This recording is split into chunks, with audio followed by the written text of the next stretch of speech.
Well, you can be seated. Welcome to our Married Couples Conference. Let me take a quick poll here.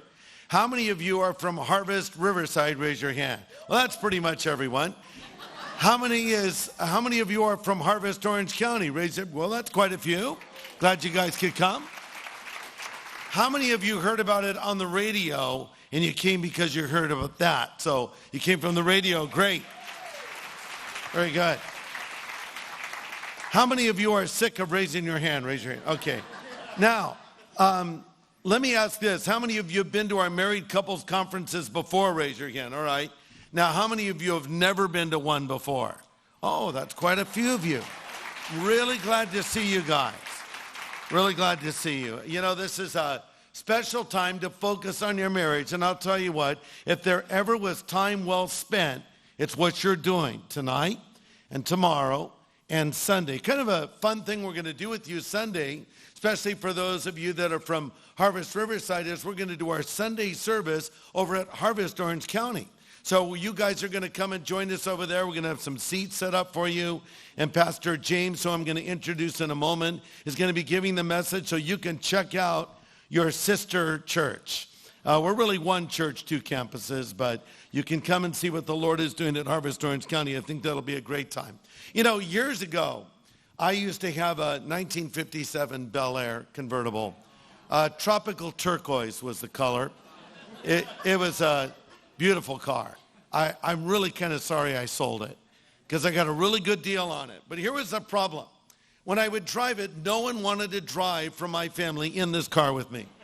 I think it's because of the color. I mean, it just was it looked like a car that would be in a parade. And I'd pull up at a light and someone would always pull up next to me and say, what year is it? I was constantly answering that question. What year is it? What year is it? Despite the fact that the license plate said, it's a 57, they still ask me that. I think people are just amazed to see a classic old car like that still on the road. And by the way, all the numbers match for you car people out there. So it was original engine, original everything. And it was a super cool car. But it's great to see a classic, especially when it's been kept in original condition. Well, you know, in the same way, and I'm not calling you old cars here, but it's a great thing when you see a marriage stand the test of time and even better, get stronger through the years. And someone asks you how long you've been married, and you tell them, and they're like, what? My wife and I we've been married 38 years. We're closing in on 39 years next year. Yeah. So we're closing in on that big 40. We're finally coming out of the wilderness. We're so excited. No, we're kidding. But, and I want my wife to stand up. Kathy, stand up and say hello to everybody. There she is. So I'll tell you what, I love that song that Steve and Misty were singing. I was going to ask them to do it. Unfortunately, they did it. It was two sets of Joneses. And it's just a great illustration of building our foundation because, you know, we have a choice. We can build our marriage on the rock or it can end up on the rocks. You can build it on the Lord or you can build it on fickle emotions that come and go. And listen, every marriage has its challenges. There's no such thing as some perfect marriage. It just drops out of heaven. If a marriage is strong and healthy, it's because two people are working at it. If a marriage is falling apart, it's because you've stopped working at it. And so there are things we can do, and starting with building it on the Lord himself, because the rain is going to come, and the storms are going to come, and the challenges are going to come. But you make a decision early on to build it on the right foundation. You know, we determine the evening of our life by the morning of it. The end by the beginning. So you decide now, especially you who have been newly married, you decide what kind of marriage you're going to have. And really you effectively remake that decision or affirm that decision every single day. I'm going to do everything I can to be the best husband I can be, to be the best wife I can be. So let's find out who is the newest couple to be married here and who's been married the longest. Okay, so who has been married for under 6 months? Raise your hand up. Okay, wow, really, okay. How about under 3 months? Under 3 months? Under 4 months? 5 months? 6 months? You guys win. You're the new. Did I miss someone? Did I miss someone? Where? Okay, where? How long have you been married? 4 months. Congratulations. Okay, let's find out who's been married the longest now. I already said we're closing in on 39. Who's been married for 40 years or longer? Raise your hand up. Okay, we're narrowing it down. Okay, Rick. Okay. Okay, Rick and Mary. Okay, 50 years and longer. We lost you, Rick. Okay, 50. Anybody 50 years or longer? Okay, let's narrow it down. 45 years or longer. 44 years or, wait, I missed. 45 years or longer? Stand up. You win. 45 years they've been married. Congratulations.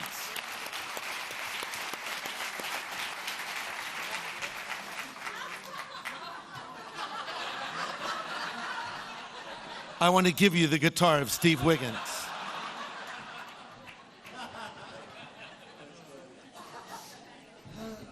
But he won't let me. Okay, well, thank you guys for coming. And I want to introduce our speaker for our conference, Dr. James Merritt. He is a good friend. Now he says, don't call me doctor. So we won't call him doctor. He wants us to call him President Merritt, which is even more formal because he was the president of the Southern Baptist Convention for 2 terms. But he really doesn't want us to call him that either. He's just James, and God has blessed James and his wife, Teresa, over these many years. They've been married 36 years. They have 3 boys. They have 2 grandchildren. James pastors a church in Duluth, Georgia called Cross Point Church. But many of us know him from his television program, Touching Lives. How many of you watch Touching Lives? Well, if you don't, start watching it. It's on very early Sunday morning. I had to know because I watch it every Sunday as I'm getting ready for church. And I've learned this when you listen to James Merritt speak. You better have a tablet and a pen because he's going to say things that will so annoy you, you're going to write him hate mail. No, I'm kidding. No. He's going to share things that are so good, you'll have to write them down. You've heard me tell the joke about the guy who was born with a name of Odd and how much he hated it. And I'm sure I've massacred this story, but a guy was born with the name of Odd, went through life, hated this name. And so he decided that when he was buried, he was going to leave his tombstone blank because he was tired of people coming up and saying to him, Odd, well, that's a strange name. That's odd. And so sure enough, when he died, on his tombstone, it was left blank. And people walking by were overheard to say, that's odd. So I'm sure James can tell that much better, right? I learned that joke from President James Merritt. But I'm so glad that he's come to speak for us for this weekend. I called him up recently. I said, James, do you believe in free speech? He said, well, Greg, of course, I'm an American. And I said, well, good, come and give one. So he's here to give that free speech. So get your tablets out. Get your pens out. You're not going to be writing any hate mail. You're going to be writing notes down as God speaks to us through James for tonight and our sessions tomorrow and also on Sunday. Let's give a warm welcome to James as he comes and brings us the word. Thanks, Greg. I love you, buddy. Well, thank you. First of all, I want to begin by saying what I know we all agree with. I love your pastor. Love your pastor.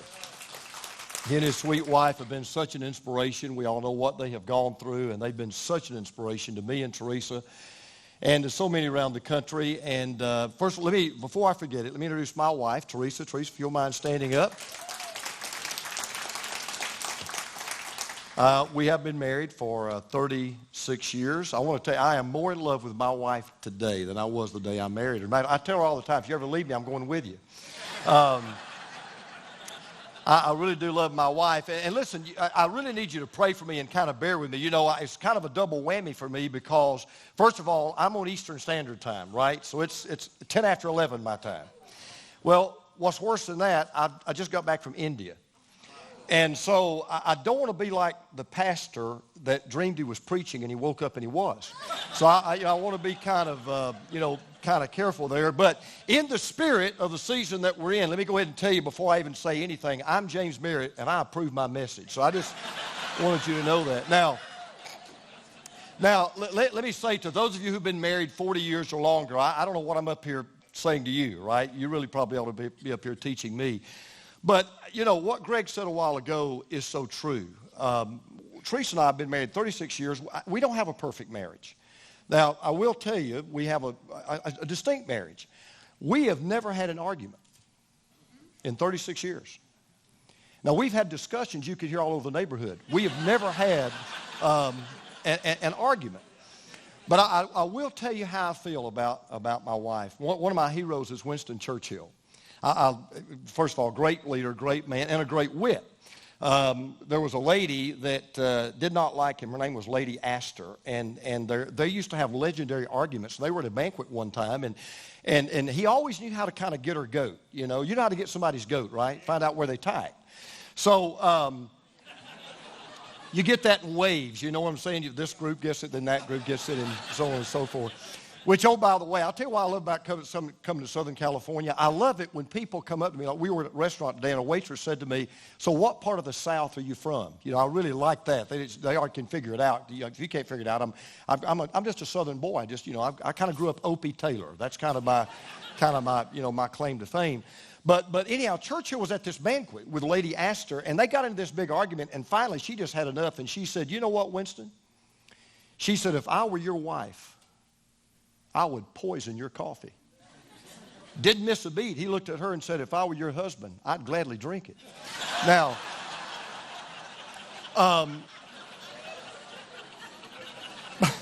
but the way I feel about Teresa, the way I really feel about Teresa, Churchill was at a banquet one time, and they asked him, "If you could not be who you are, who would you like to be?" And he thought for a moment, and he said, "If I could not be who I am, I would love to be Mrs. Churchill's second husband." And I thought, that's the way I feel about my wife. That's the way I feel about Teresa. Now, let me go ahead and, Greg was talking about writing things down. This will be the most profound thing I'm going to say at this conference, so you'll need to write this down. There are only two things that cause unhappy marriages. Only two. You can write these down. Men and women. That's it. So you can write that one down. You know, Greg, you can use that sometime, okay? There are only two things.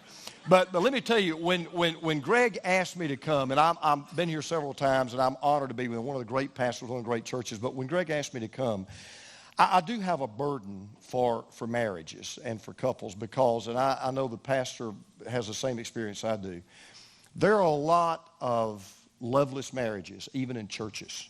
And I promise you there's some here tonight. There's a couple here. I don't know where you're sitting. I don't know where you are, but this is kind of your last shot. You came to this conference, and if you said, if I don't hear what I need to hear, if I don't get what I need to get, we're probably done. And you're really the couple that I want to talk to. So, you can fake it with the people around you, but you're not faking it with each other. You're not faking it with the Lord.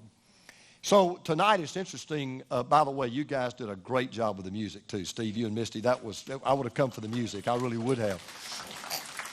But really, what he talked about, I want to talk tonight about maintaining a strong foundation because the key to any marriage is a marriage is like a building, and the key to any building is the foundation. Doesn't matter how nice the walls are, how nice the furniture is, doesn't matter how nice the roof is. If you don't have a strong foundation, you don't have a strong building. Same thing's true about a marriage.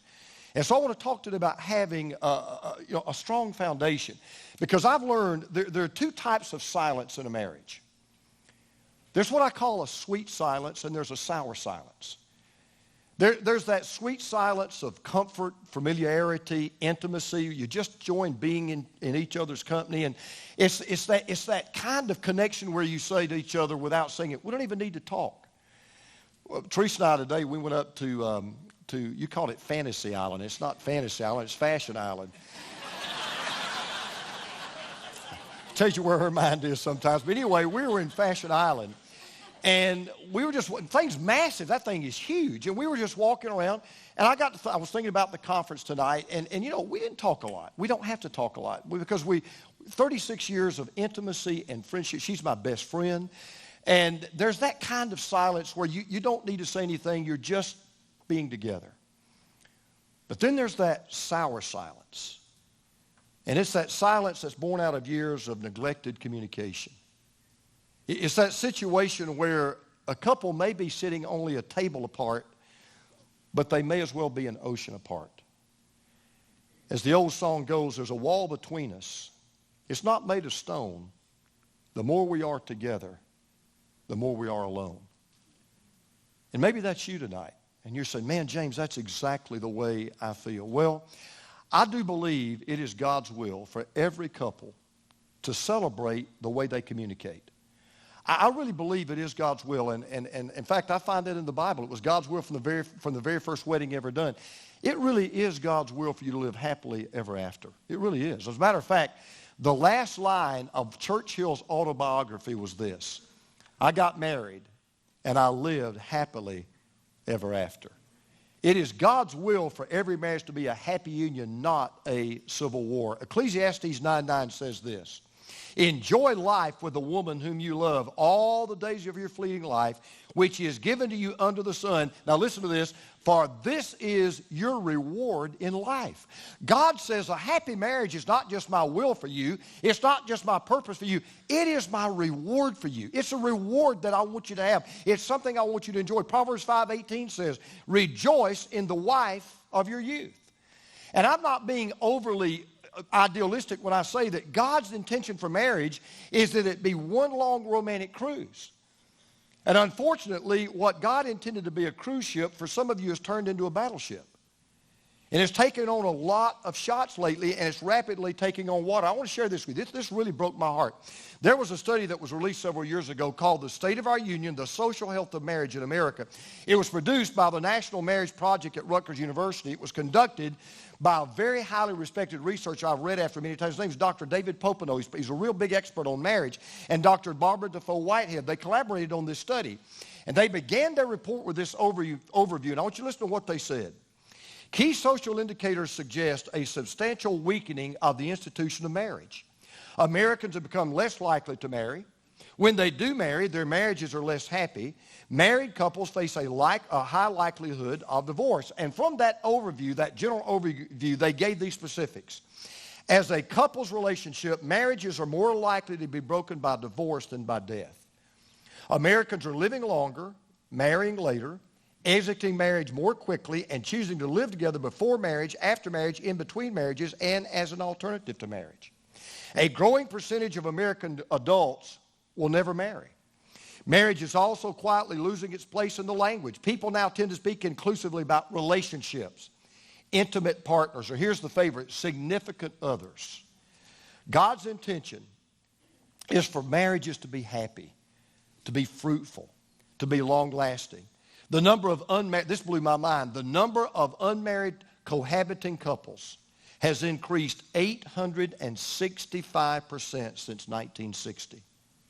The number of intact married couples who rate their marriages very happy has decreased to 61.9%. It is estimated that after 10 years of marriage, only 25% of first marriages are successful. What I mean by that is they may be together, but they're happy. Only 25%. The percentages of adults who are presently divorced has quadrupled since 1960. So if there's any area in our culture and any area in our society where the home desperately needs an extreme makeover, it's in the area of restoring romance in the relationship between the husband and the wife. So I hate to use this. This is a worn-out phrase, and I get it.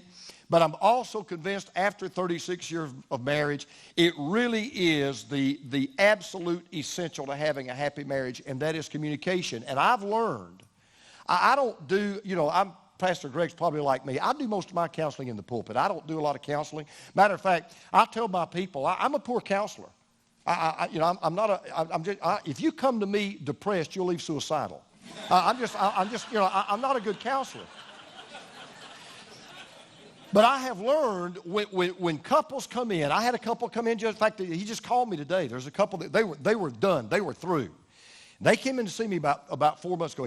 He calls me regularly now, let me know how they're doing. They were absolutely done. She was done with him. He was done with her. And as they came in and I began to talk with them, I began to realize this is the same old problem. They really did not understand how important communication really is. Now, before I get into this, I want you men to really hear this. Because when you use the word communication, men especially, they think words. Now, communication involves words, but it is more than words. Words are very important, but they do not in and of themselves bring romance into the marriage relationship. And this is where one of the least known books of the Bible is going to be a great help to all of us. It's a book I'm going to be in today. It's a book I'm going to be in tomorrow night. It was written by the wisest man who ever lived, King Solomon. Now, sometimes I have to say this. I know Solomon was the wisest man who ever lived, but even the wisest man who ever lived can just do dumb things, right? He had 700 wives. You say, why is that dumb? 700 mothers-in-laws. I mean, are you kidding me? So, yet, he really was wise, and Steve, as you know, was a songwriter, the greatest songwriter in the Bible. As a matter of fact, he wrote more than 1,000 songs, and I really believe that if he were alive today, he would tell you that the book we're going to read tonight was his number one hit. Because of all of the songs that Solomon wrote, I believe this was his greatest. I believe this was his sweetest. He would say this would be a song above every song he had ever written. As a matter of fact, he called it, and we're in Song of Solomon, in case you're wondering, he called it in Song of Solomon 1:1, the Song of Songs, which is Solomon. In other words, even Solomon said, of all the thousands of songs that I've written, this is my favorite song. This is my number one hit. This is the best song that I have ever written. Because this was Solomon's way of saying, of all the songs I've written, you need to listen to this one. And here's why. There is no better song than a love song.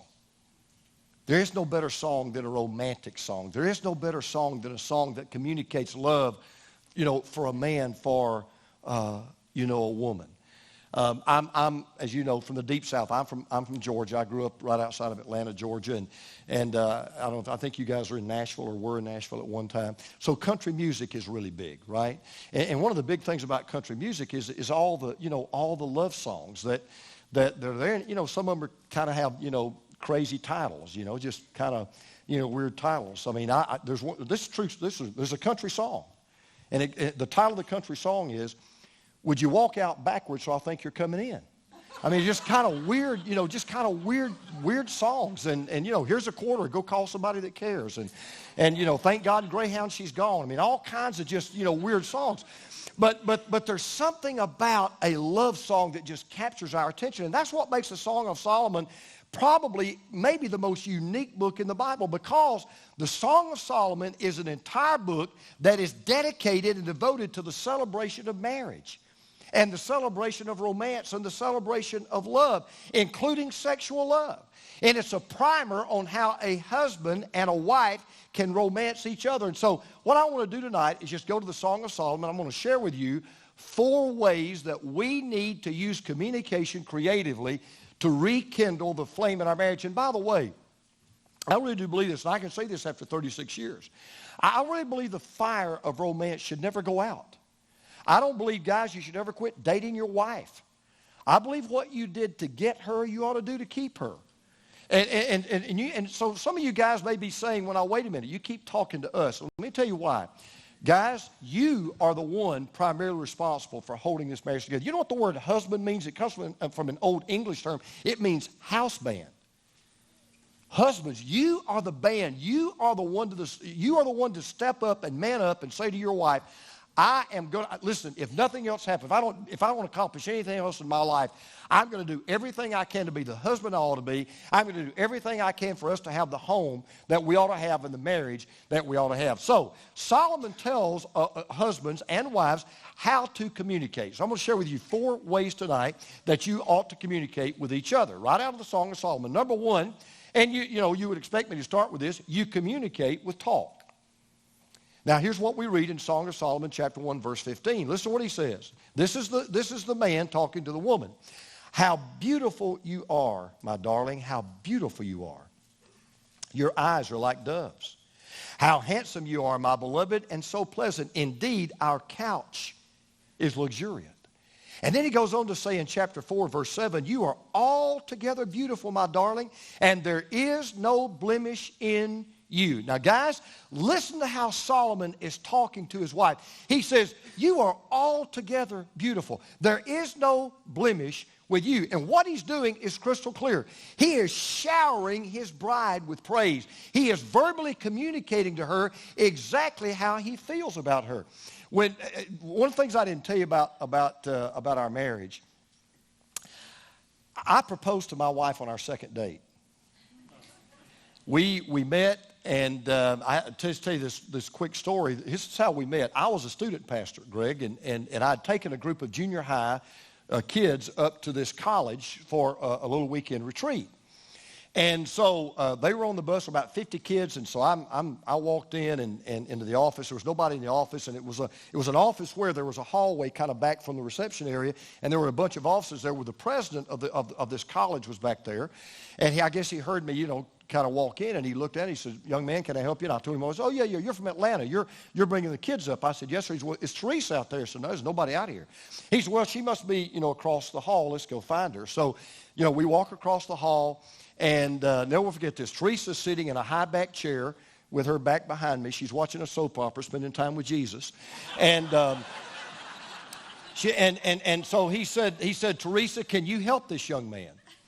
And it's like it happened yesterday, Greg. She gets up, she turns around. Immediately, two thoughts hit my mind. Number one, I said, "You are the most beautiful woman I have ever laid my eyes on." That's the first thing.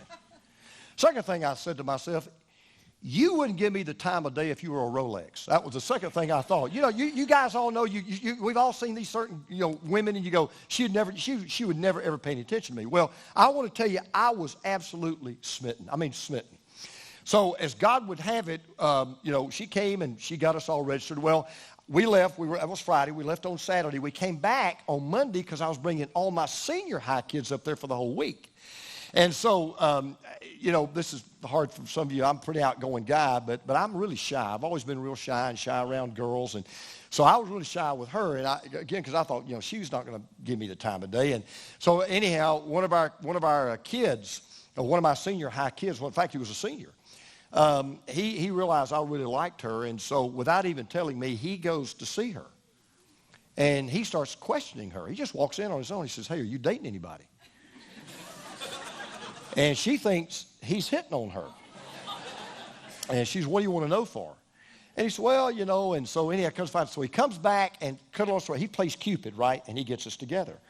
So the first night, I went over. When I found out, I was mortified. I was terrified. Well, I was really glad. But so I went down and I walked in. I said, "Teresa, I'm so sorry. I had nothing to do with this. I want to apologize. He shouldn't have done that. And would you like to go out?" And she said, "Sure." And I said, "Well, look, after we, remember how it used to be, Greg, in the old days, you had the campfire, kumbaya, and all that stuff. Then you put the kids to bed." Well, so we went out, and I said, "Hey, let's just go get an ice cream." And I said, "Do you mind if I bring somebody with us?" She said, "No, who are you going to bring?" And I said, "Well, you come. I'll show you when you come out." So she came out. I was the only one in the car. She said, "Well, who's going with us?" I had a Bible between us. I said, "Matthew, Mark, Luke, and John. They're going to be going with us tonight."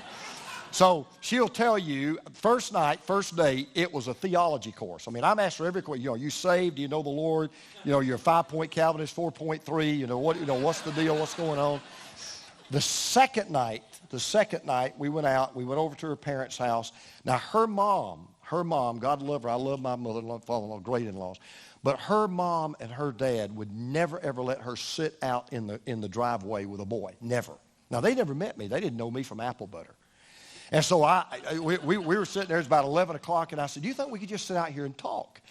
And she said, "Well, I don't know." She said, I don't know if my mom will let me. And I said, "Well, look, I'll go ask." And so we went and knocked on the door, and I said, "Ms. York," I told her I was, and I said, "Look, would it be all right if I just sat out here with your daughter and we just talked?" And to Teresa's amazement, she said yes. She's never done it with a more in her life. We sat out there till 3. We just talked, and finally at 3 o'clock in the morning, I told her, "I love you and I want you to marry me." Second date. I wasn't even drunk. I mean, second date.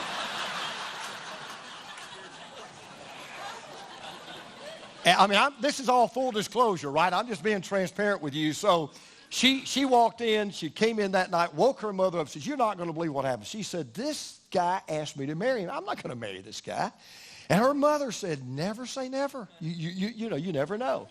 So anyhow, she was there up there, and I was about 2 hours away in Atlanta, and so I didn't get to see her for a couple of weeks. So Labor Day, this was in August. So Labor Day, I drive back up and to see her Labor Day, and unbeknownst to me, she was going to break it off. She wasn't going any further with the relationship. And we spent the day together, and she just couldn't pull the trigger. She just could not break it off. You know, smart girl, could not break it off.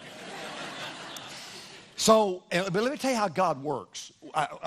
Even to this, her mom still lives in the same house. They have pillars on their front porch. They live up in the mountains and just real sweet country people. And I'm kind of leaning up against the pillar like this.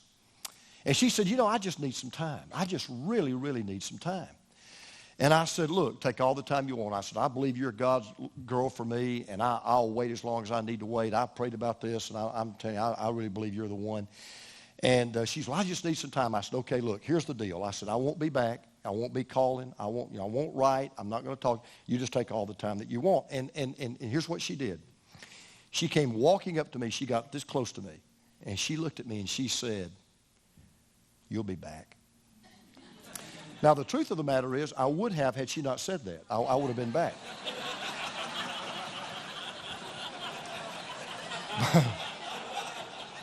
But see, God knew what he was doing. So I said, okay, we'll see. Well, I didn't. So 2 weeks go by. I didn't write. I didn't call. Now, I'm dying. Every day I'm going to the mailbox. I mean, this was back before cell phones, right? I'm going to the mailbox every day. I mean, it's just, now I don't hear a word from it. I'm thinking, oh, man, it's just, it's done. It's over. And so 2 weeks later, Sunday morning, I was a student pastor at this church.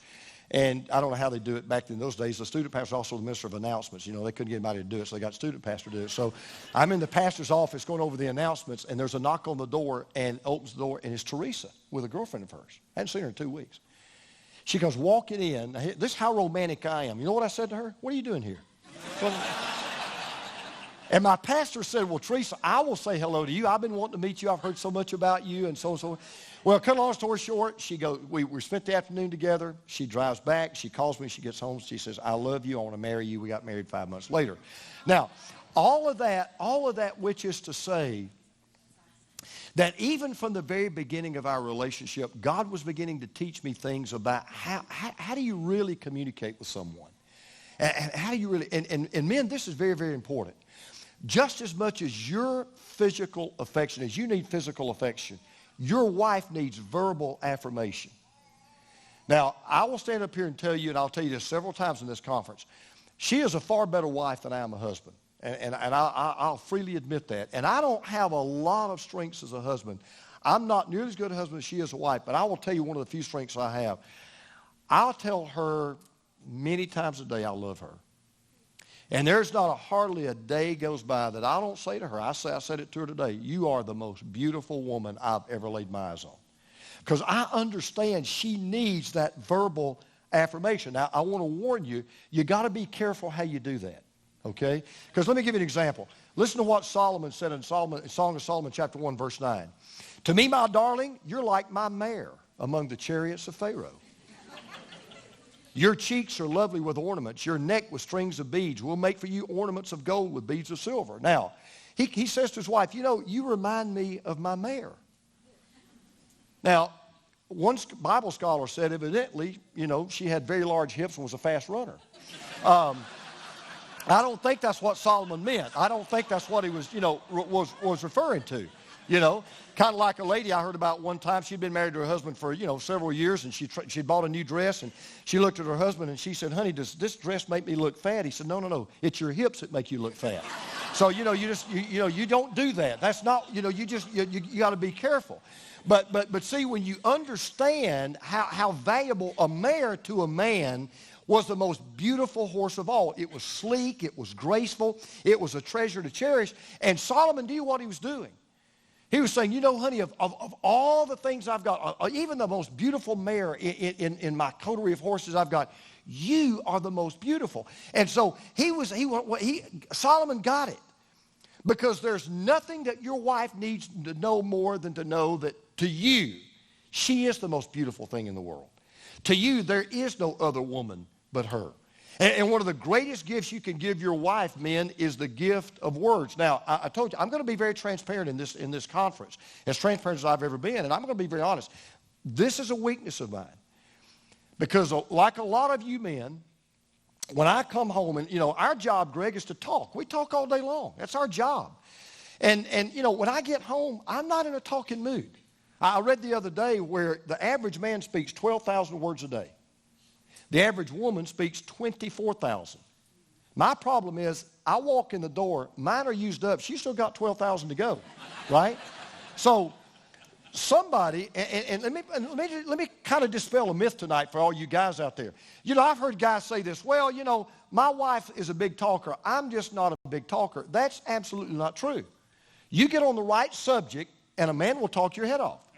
Some of you, it's golf. Some of you, it's fishing. Some of you, it's surfing. Some of you, it's football. But you get on the right subject, you can't get a word in. And I know guys that if you get them on the right topic, they'll blow past that 12,000 word limit for the third quarter. I mean, they will. See, words, guys, words are not our problem. Subject matter's the problem. And so what we've got to learn to do is this. There was a cartoon one time, and it showed a man talking to a woman. And the woman says, I like men who know how to communicate. But I don't want a man that only talks about sports and computers, his job, TV, sex, or his accomplishments. And the man looks at her with a puzzled look, and he says, well, that only leaves Greek mythology and you to talk about. And she looks at him and says, I hate Greek mythology. Now, the truth is, women love for us to talk to them about them. They love for us to come home, and I mean bite the bullet and man up and ask that magical question, how was your day? How did it go? And then you pretend you're interested, okay? Now, as you know, that only makes up one half of communication because listening makes up the other half. And again, I'm going to be honest. The greatest weakness in marriage, in my opinion, in terms of communicating, is just listening. Listening with you, not just with your ears, but listening with your heart. And by the way, I'm not an expert on marriage. I don't claim to understand women. Any man who claims to understand women will lie about other things. Okay, I don't understand women. And it's true that women do love to talk. I get all that. But I do believe, by and large, women not only love to talk, they need to talk. But they need us to listen. And it took me years, and I'm still working on this, it took me years to realize one of the most romantic things I can do for Teresa is just listen. Just listen. Now, that's hard for me. I'm a pastor. Greg can relate to this. I'm the kind of guy, give me the 3 points in a poem, get to the bottom line, let's move on. But that is not what women either need or want. So, guys, if I could just say one thing to you in this area of communication, you will not believe how much you can improve your marriage beginning tonight if you'll just learn to listen. Learn to listen. So you communicate with talk. Number 2, you communicate with time. You communicate with time. Now listen to what Solomon says in chapter 2, verse 10. He says, my beloved responded and said to me, arise, my darling, my beautiful one, and come along, for behold, the winter is past, the rain is over and gone. The flowers have already appeared in the land. The time has arrived for pruning the vines, and the voice of the turtle dove has been heard in our land. The fig tree has ripened its figs, and the vines in blossom have given forth their fragrance. Arise, my darling, my beautiful one, and come along. Now listen to what she's saying to her husband. This is not about bird watching or flower gazing. That's really not what this is about.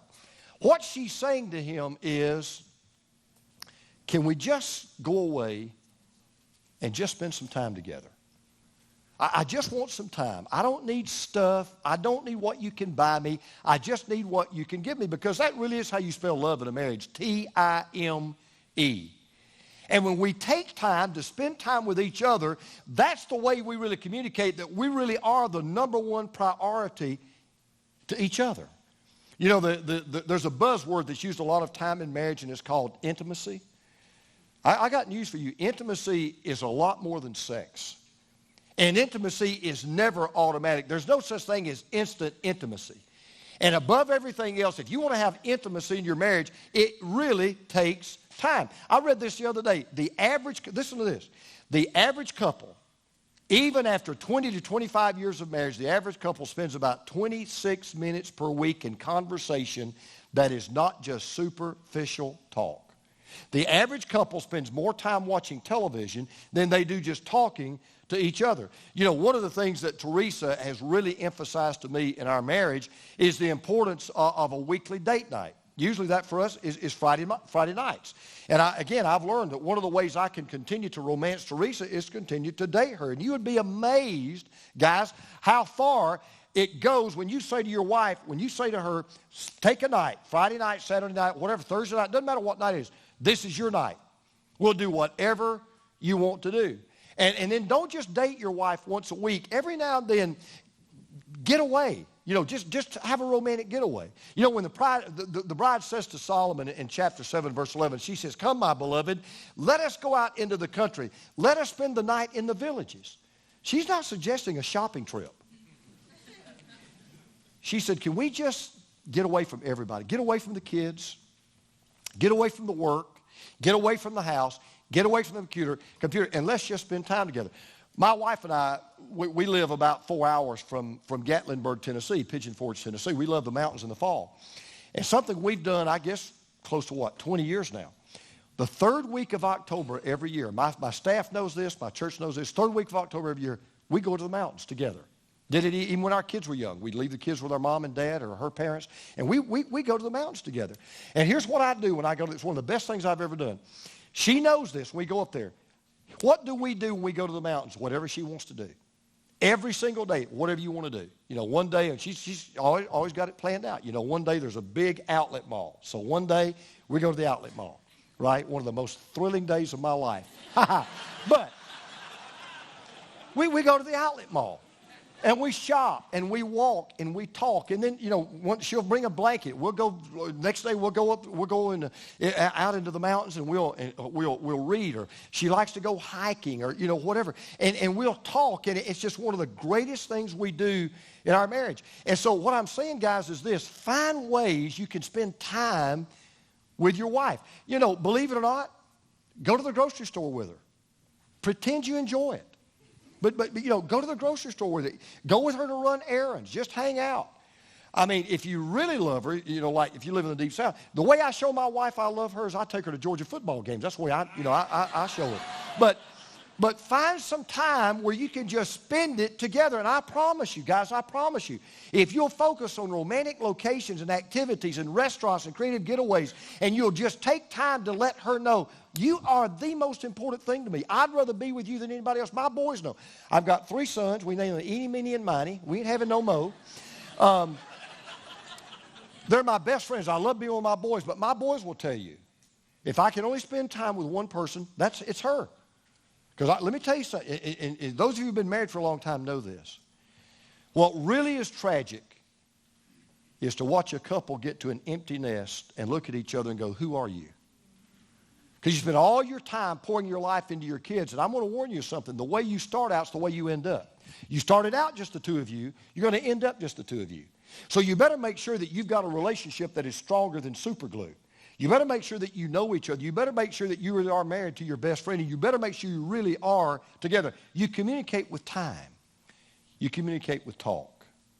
And then thirdly, Solomon said you communicate with touch. You know, twice in the Song of Solomon we read these words. Chapter 2, verse 6, chapter 8, verse 3. Let his left hand be under my head and his right hand embrace me. And that bride is talking about just the way her husband touches her and the physical affection. Now, this is where I want to be real clear because men and women are different. I know you know that, but I want to make sure you really get this. Ladies, in case you don't know this, you hadn't figured it out, some of you maybe haven't yet, okay? The number one need your husband has is sexual fulfillment. That's his number one need. That's his touch. Guys, the number one need your wife has is affection. Now, I know you guys are saying, well, okay, sex and affection, that's the same thing. No, it's not the same thing. Sorry, it's not the same thing. That's her touch. You know, there's an old story about a man and a woman. They fought and fussed for 50 years of their married life, and finally, when they had their 50th wedding anniversary, their kids said, we're going to give you a unique gift. We're going to give you a trip to a marriage counselor. We've already paid for it. So they even argued about whether or not to accept the gift. I mean, they argued about this couple fought about everything.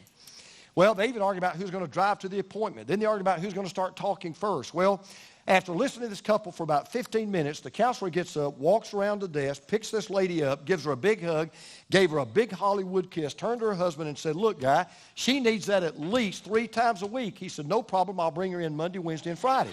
Now, one of the greatest ways you can romance your wife is just this. It's an occasional, serendipitous, extemporaneous, unplanned touch. We're walking down the mall today. Not a big deal. Holding hands, putting my arm around her, sitting down beside her, patting her as you walk by. Sometimes just a hug. And listen, hear me. It is important to understand women crave affection and conversation, guys, the same way we crave sex and recreational companionship. Listen to this. This blew me away when I read this. 80% of a woman's needs in a marriage are non-sexual. If you don't hear anything else I say in this conference tonight, I want you to say that again. 80% of a woman's needs in a marriage are non-sexual. She wants 3 things. She wants to be hugged, she wants to be held, and she wants to be heard. And when she's hugged, and when she's held, and when she's heard, she feels honored. And when your wife feels honored, you won't have to worry about sexual affection. You really won't. Because see, for both mates, remember, touches are both refreshers and reminders of just how precious that relationship is and just how important that relationship is. And by the way, you guys out there are saying, well, James, I'm just not real affectionate. Have you even had one child? Well, yeah, then you know how to be affectionate. So, sorry, you do know how to be affectionate. If you don't know how, learn. Ask your wife. Tell me, one of the best things you can do in your marriage is to ask each other, if I could do one thing that I'm not doing right now that would make me a better husband or a better wife, what one thing would I be or what one thing would I do? It's amazing. That one question could revolutionize some of the marriages in this room. So you communicate with touch. And then here's the last thing. You communicate with thoughtfulness. You communicate with thoughtfulness. Now listen to what Solomon says in chapter 7, verse 10. He says, she says actually, I am my beloved's and his desire is for me. Come, my beloved, let us go out into the country. Let us spend the night in the villages. Let us rise early and go to the vineyards. Let us see whether the vine is budded and its blossoms have opened, whether the pomegranates have bloomed. There I will give you my love. The mandrakes have given forth fragrance, and over our doors are all choice fruits, both new and old, which I have saved up for you, my beloved. In other words, here's what she did. She's planned this surprise trip. The groom has come in, and she says, you know what? We're getting away. I've been doing some thinking. I've really put some time into this, and I want us just to get away and just be together. And it's amazing. Teresa's taught me this. It's amazing how little things are important in a marriage. Little things are big things in a marriage. Just little thoughtful things can be so romantic. On our refrigerator, I pulled out a sticky note. This has been, 2 months ago. I just pulled out a sticky note. And I said we all have pet names, right, for our wives. My pet name for Teresa is Puntin, Puntin. Now you say, where do you get that? Well, when we have an argument, I'm punting. Okay, I'm punting. So her nickname's Puntin. I wrote on a little sticky note, I love my Puntin, and I'm praying for you. Just, kind of stuck it somewhere. I came home the next day. That afternoon, she'd stuck it on the refrigerator. To me, it wasn't a big thing, but just a love note. When I went to India, I got out a bunch of sticky notes.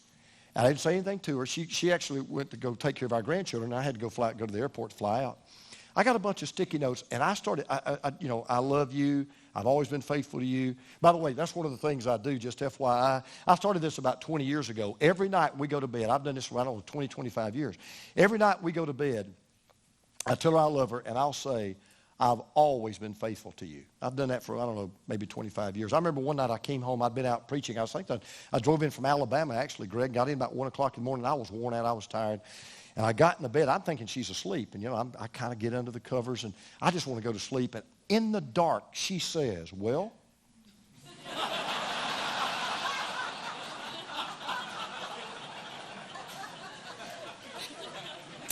said, well, what? She said, and you know, what do you think when wife would say something? Well, you know, right? We're mind readers, right? Well, you know. Well, I know what? Well, have you? I'm clueless. Well, have I what? Well, you know, have you always been faithful to me? I'll never forget as long as I live. I said, honey, I'd rather die than to be unfaithful to you. And out of the dark, she said, don't worry, if you are, you will. So,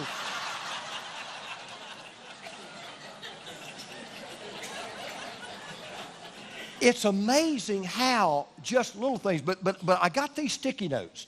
And I wrote, I've always been faithful to you. I love you. You're my best friend. And I stuck one on her pillow. I stuck one in her closet. I stuck one on the coffee maker. I stuck one on the telephone. Didn't say a word to her. Nothing. I get over to India. We hadn't talked for, it's a 24-hour trip. Get over to India. Finally get to where I can call her. And she says, I got all your notes. And she says, you just don't know what it means to me to know that you were thinking about me even as you left.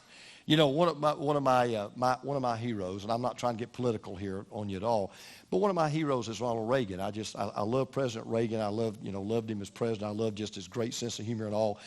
But one of the reasons I loved the president was because he was such a romantic with Nancy. And in fact, one Thanksgiving day, he wrote this note on a card and put it on her breakfast tray at the White House. Here's what he wrote. You are the whipped cream on the pumpkin pie of life.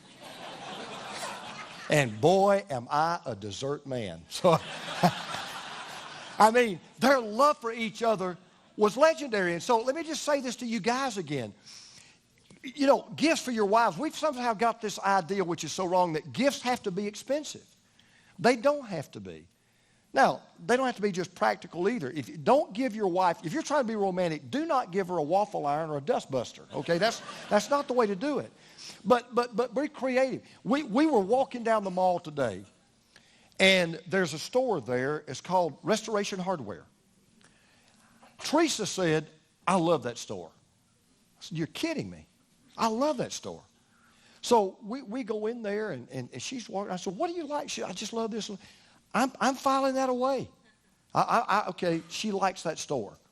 So, you know, if I want to buy her something or get her something or birthday, I'm going to think about that store. So you just you pick up on things that she likes. And then every now and then you just buy her things just because you love her. There's so many ways that thoughtfulness can be romantic. Listen, she said something to me this has been about 6 years ago. We've been married, this has been married 30 years. And out of the blue, she said something to me one day that absolutely blew my mind. She said, do you know one of the most romantic things you can do for me? And I'm thinking about all these exotic, things I can do. I said, no, what? She said, take out the garbage. I said, you got to be putting me on. She says, I'm telling you, there's something, it's just a turn on. And I'm saying, where is that trash can? Where is that garbage can? You know something else she says that's romantic? Listen, you know something else she says? Running her bath water. Now, you know what? All that is real simple. You put the plug in, you turn this one on, turn this one on, and all of a sudden, voila, you've been romantic. You know the third thing she says is romantic? Let her put her cold feet against me in the wintertime. Marriage is hard work. It's hard. It's tough. So we've talked a lot tonight, and let me give you some homework. Particularly those of you. And let me just say this. This is important. We've laughed a lot, but I want to get serious for a minute. Whenever a couple comes into me and they're having marital difficulties, I always ask question one. I look at the husband and I say, do you really want this marriage to work? And then I look at the wife and I say, do you really want this marriage to work? If either one of them even hesitates, I say, we're done. I can't help you.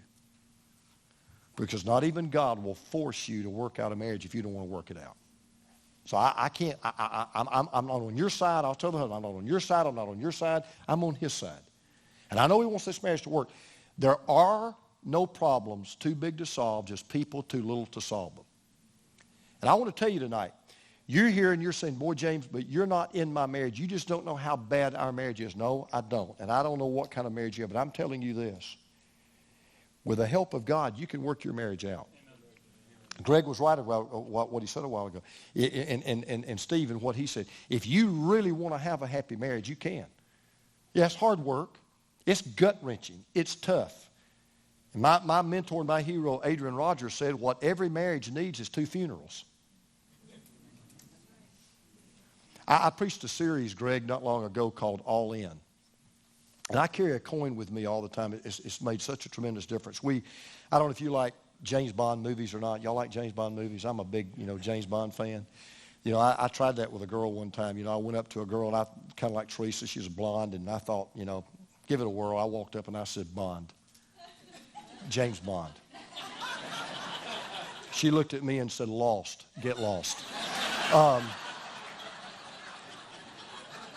But if you've ever seen the Casino Royale, if you saw the James Bond movie, there's this scene.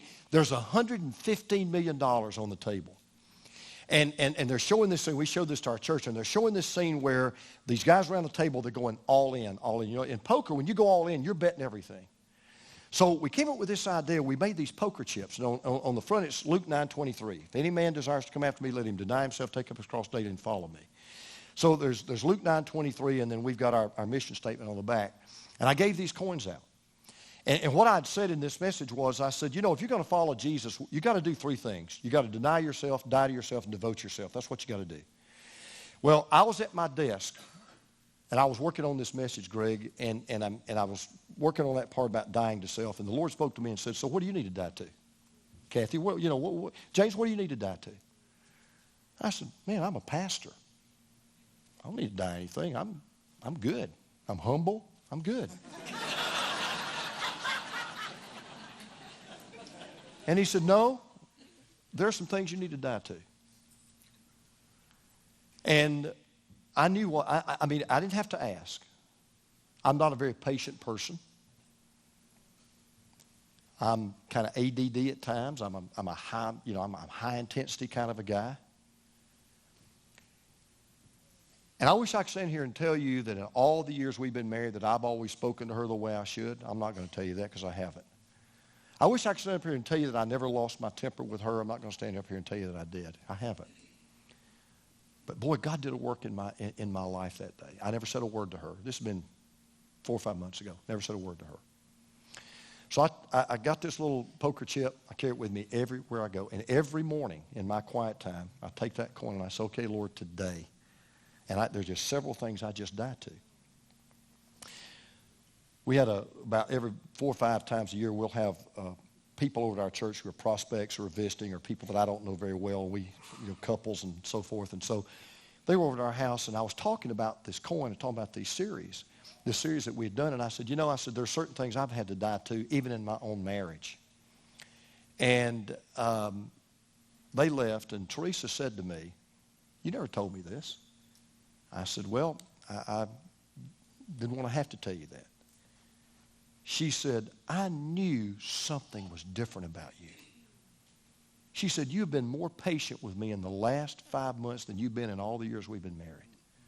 You haven't raised your voice. You haven't, lost your cool. She said, I thought you started drinking. I just, I didn't know. I didn't know what was going on. And I'm telling you, I can say this clear because she'll tell you, I've been a different husband. And I'm just telling you, some of you need a funeral in your marriage. You need to die to you, husbands, and you need to die to you, wives. You need to start saying, you know what?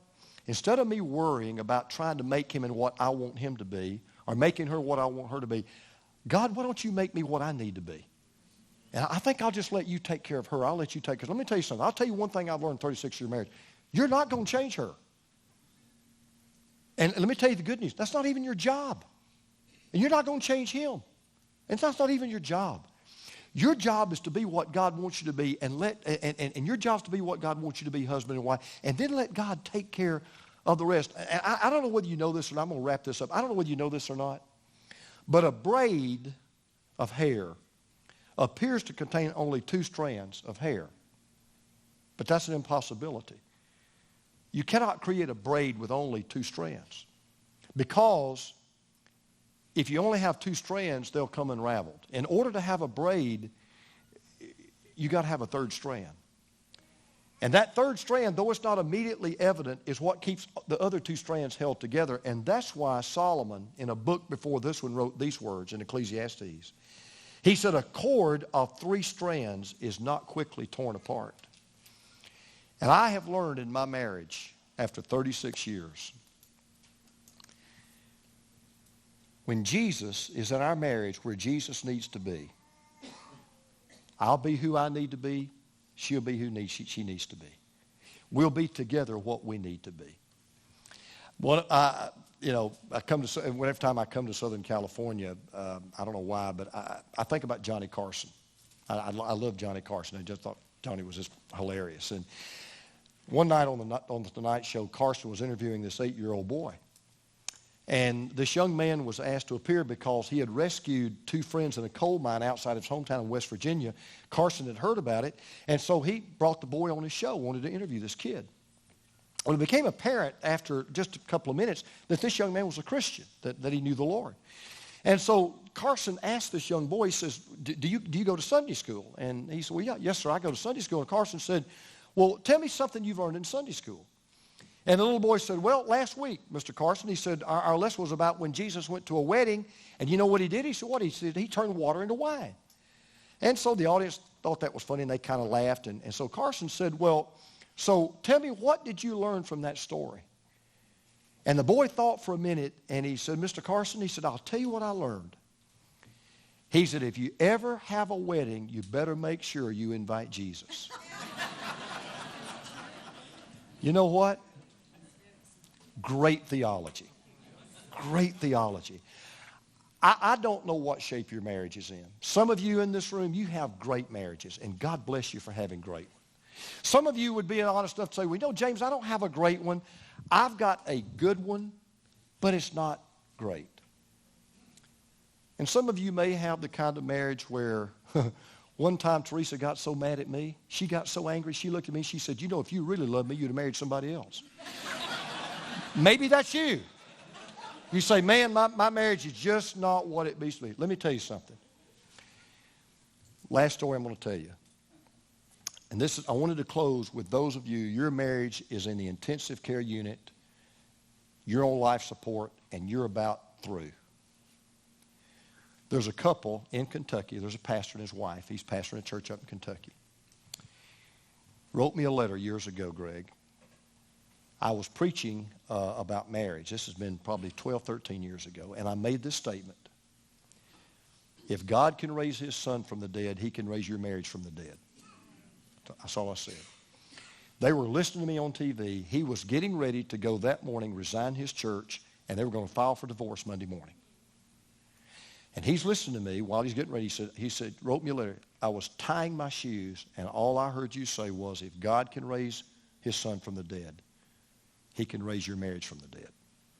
And he said, I looked at my wife and I said, I believe that. She said, so do I. They're happily married today. They went through a lot of counseling. They, rebuilt their marriage. But I'm telling you this.